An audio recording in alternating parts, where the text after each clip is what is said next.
ಎಲ್ಲರಿಗೂ ನಮಸ್ಕಾರ. ಸಬಿ ರುಚಿಗೆ ಸ್ವಾಗತ. ನಾನಿವತ್ತು ಚಕ್ಲಿ ಮಾಡ್ತಾಯಿದ್ದೀನಿ.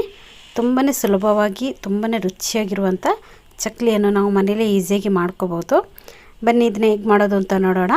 ಅದಕ್ಕಿಂತ ಮುಂಚೆ ನೀವು ನಮ್ಮ ಚಾನಲ್ಗೆ ಹೊಸಬರಾಗಿದ್ದರೆ ಇವಾಗಲೇ ನೀವು ಸಬ್ಸ್ಕ್ರೈಬ್ ಮಾಡಿ, ಪಕ್ಕದಲ್ಲಿರುವ ಬೆಲ್ ಐಕನನ್ನು ಕೂಡ ಪ್ರೆಸ್ ಮಾಡಿ. ಅದು ಹೇಗೆ ಮಾಡೋದು ಅಂತ ನೋಡೋಣ. ಮೊದಲನೇದಾಗಿ ನಾನೊಂದು ಮಿಕ್ಸಿ ಜಾರ್ ತಗೊಂಡಿದ್ದೀನಿ. ಅದಕ್ಕೆ ನಾನು ಒಂದು ಅರ್ಧ ಕಪ್ ಆಗುವಷ್ಟು ಉದ್ದಿನ ಬೇಳೆಯನ್ನು ಹಾಕ್ಕೊಂಡಿದ್ದೀನಿ. ಉದ್ದಿನ ಬೇಳೆಯನ್ನು ಹಾಕ್ಕೊಂಡು ಇದನ್ನು ನುಣ್ಣಗೆ ನಾವು ಗ್ರೈಂಡ್ ಮಾಡ್ಕೋಬೇಕು. ತರಿ ಇರಬಾರ್ದು, ಫುಲ್ಲು ನುಣ್ಣಗೆ ಮಾಡ್ಕೋಬೇಕು. ಇವಾಗ ಇದನ್ನೆಲ್ಲ ಒಂದು ಮಿಕ್ಸಿಂಗ್ ಬೌಲಿಗೆ ಹಾಕ್ಕೊಳ್ಳೋಣ. ನಾನು ತಗೊಂಡಿರುವಂಥ ಎಲ್ಲ ಉದ್ದಿನ ಬೇಳೆ ಪೌಡರನ್ನು ಹಾಕ್ಕೊಂಡಿದ್ದೀನಿ. ಇದಕ್ಕೆ ನಾನು 1 ಕಪ್ ಆಗುವಷ್ಟು ಅಕ್ಕಿ ಹಿಟ್ಟನ್ನು ಕೂಡ ಸೇರಿಸ್ಕೊಂಡಿದ್ದೀನಿ. 1/4 ಸ್ಪೂನ್ ಆಗುವಷ್ಟು ಇಂಗುವನ್ನು ಕೂಡ ಸೇರಿಸ್ಕೊಂಡಿದ್ದೀನಿ. ಇದರ ಜೊತೆಗೇ 1/4 ಸ್ಪೂನ್ ಆಗುವಷ್ಟು ಓಂಕಾಳನ್ನು ಕೂಡ ಹಾಕ್ಕೊಂಡಿದ್ದೀನಿ. ಇವಾಗ 2 ಸ್ಪೂನ್ ಆಗುವಷ್ಟು ಬಿಳಿ ಎಳ್ಳನ್ನು ಕೂಡ ಹಾಕ್ಕೊಂಡಿದ್ದೀನಿ. ರುಚಿಗೆ ತಕ್ಕಷ್ಟು ಉಪ್ಪನ್ನು ಕೂಡ ಇಲ್ಲಿ ಸೇರಿಸ್ಕೊಳ್ಳೋಣ. 2 ಸ್ಪೂನ್ ಆಗುವಷ್ಟು ಖಾರದ ಪುಡಿ. ಖಾರ ನೋಡ್ಕೊಳ್ಳಿ, ನಿಮಗೆ ಜಾಸ್ತಿ ಬೇಕಂದರೆ ನೀವು ಜಾಸ್ತಿ ಇಲ್ಲಿ ಸೇರಿಸ್ಕೋಬೋದು. 2 ಸ್ಪೂನ್ ಆಗುವಷ್ಟು ಬಟರನ್ನು ಕೂಡ ಇಲ್ಲಿ ಸೇರಿಸ್ಕೊಂಡಿದ್ದೀನಿ. ಬಟರನ್ನು ಹಾಕ್ಕೊಂಡ್ಮೇಲೆ ಚೆನ್ನಾಗಿ ಬಟರಲ್ಲೇ ಇದನ್ನು ಚೆನ್ನಾಗಿ ಮಿಕ್ಸ್ ಮಾಡ್ಕೋಬೇಕು.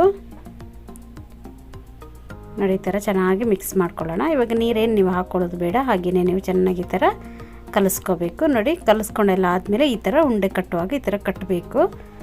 ಆ ಥರ ನೀವು ಚೆನ್ನಾಗಿ ಇದನ್ನು ಮಿಕ್ಸ್ ಮಾಡ್ಕೊಳ್ಳಿ.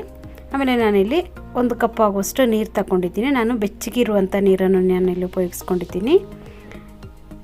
ತುಂಬ ಬಿಸಿ ಇರಬಾರ್ದು, ಸುಮ್ಮನೆ ಬೆಚ್ಚಗಿದ್ರೆ ಸಾಕು. ಸ್ವಲ್ಪನೇ ನೀರನ್ನು ಹಾಕ್ಕೊಂಡು ಇದನ್ನು ಕಲಿಸ್ಕೊಳ್ಳೋಣ.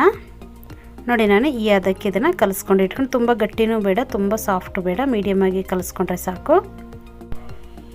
ಇವಾಗ ನಾನು ಚಕ್ಲಿ ಮಾಡ್ತೀವಲ್ಲ, ಅಚ್ಚಿ ತೊಗೊಂಡಿದ್ದೀನಿ. ಅದಕ್ಕೆ ಚೆನ್ನಾಗಿ ಎಣ್ಣೆಯನ್ನು ಸವರ್ಕೊಂಡು ಇಟ್ಕೊಂಡಿದ್ದೀನಿ.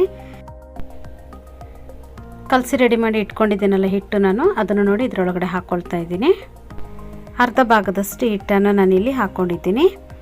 ಇವಾಗ ನಾನಿಲ್ಲಿ ಜಾಲರಿ ಸೌಟು ತಗೊಂಡಿದ್ದೀನಿ. ನೋಡಿ, ಅದರಲ್ಲಿ ನಾನು ಅದ್ರಾಗ ಉಲ್ಟಾ ಇಟ್ಕೊಂಡು ಅದ್ರ ಮೇಲ್ಗಡೆ ನೋಡಿ ಈ ಥರ ನೀಟಾಗಿ ಚಿಕ್ಕ ಚಕ್ಲಿಯಾಗಿ ಮಾಡ್ಕೊಳ್ತಾ ಇದ್ದೀನಿ. ನೋಡಿ, ಈ ಥರ ಮಾಡೋದ್ರಿಂದ ತುಂಬಾ ಈಸಿಯಾಗುತ್ತೆ. ನಾವು ತಟ್ಟೆ ಮೇಲೆ ಏನಾದರೂ ಹಾಕಿ ಈ ಥರ ತೆಗೆದು ಕೈಯಲ್ಲಿ ಹಾಕೋದ್ರೆ ಅದು ಮುರಿದೋಗ್ಬಿಡುತ್ತೆ. ಅದಕ್ಕೋಸ್ಕರ ಈ ಥರ ಮಾಡೋದ್ರಿಂದ ತುಂಬಾ ಈಸಿಯಾಗುತ್ತೆ.